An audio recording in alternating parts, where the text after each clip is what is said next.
උතුම් වූ මහා භද්‍රකාලි අම්මා මෑණියන් වහන්සේගේ පිහිටයි ආශිර්වාදයයි පුතේ ඔබ සියලුම දෙනාට.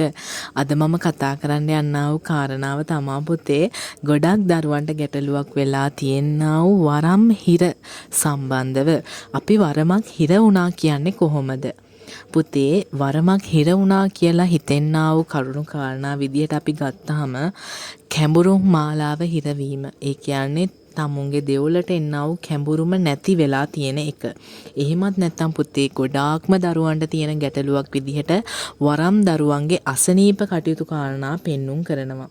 ඒ කියන්නේ පුතේ අසනීප කටයුතු කාරණා විදිහට ඔළුවේ කැක්කුම, එහෙමත් නැත්නම් පුතේ හුස්ම ගද්දී ඒ ඇතිවන අපහසුතා, කැරකවිල්ල, හිස රදය, සන්ධි වල කැක්කුම, මාංශ පේශී වල කැක්කුම, ඒ වගේ බඩේ අසනීප යම්කිසි විදිහකට ඇති වෙන අවස්ථා තියෙනවා. ශරීරයේ දුර්වල වෙන අවස්ථාවක් තියෙනවා පුතේ මේ වරම් හිර මාලා ඇති වෙද්දී.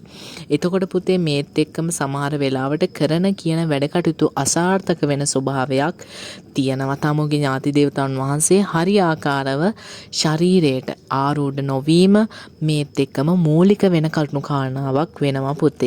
එතකොට පුතේ මේ වරන් හිර වෙලා කියද්දී යම්කිසි විදිහකට පුතේ පේන වරම් මාලා සිද්ධ කරගන්න දරුවෝ, ඒ කියන්නේ පුතේ පේන වරම් මාලාවෙන් වැඩ කටයුතු සිද්ධ කරන දරුවන්ට පේන වරම් මාලා නැතිවීම, එහෙමත් නැත්නම් පුතේ හරි හැටි පැහැදිලි නොවීම, පේන වරම් මාලාව කියන්න බැරිවීම සහ ශාස්ත්‍ර මාලාව අසාර්ථක වීමත් අපිට ගන්න පුළුවන්.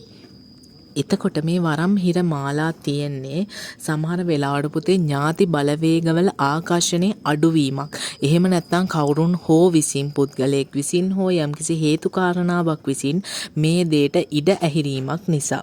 එතකොට මේ හරියාකාර වැඩ කටයුතු සිද්ධ කරගෙන යද්දි පුතේ මේ වරම් හිර වෙන්න තියෙන වූ අවස්ථා බොහෝමයක් තියෙනවා.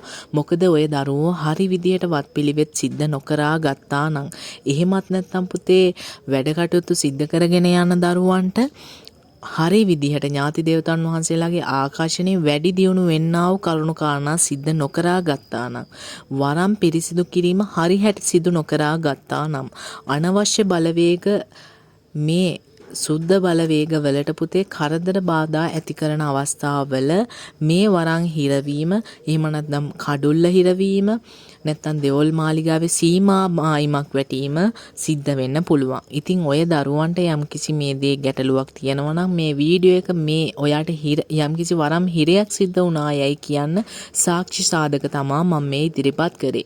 උතුම් වූ මහා භද්‍රකාලි අම්මා මෑණියන් වහන්සේගේ පිහිටයි ආශිර්වාදයයි පුතේ ඔබ සියලුම දෙනාට තෙරුවන්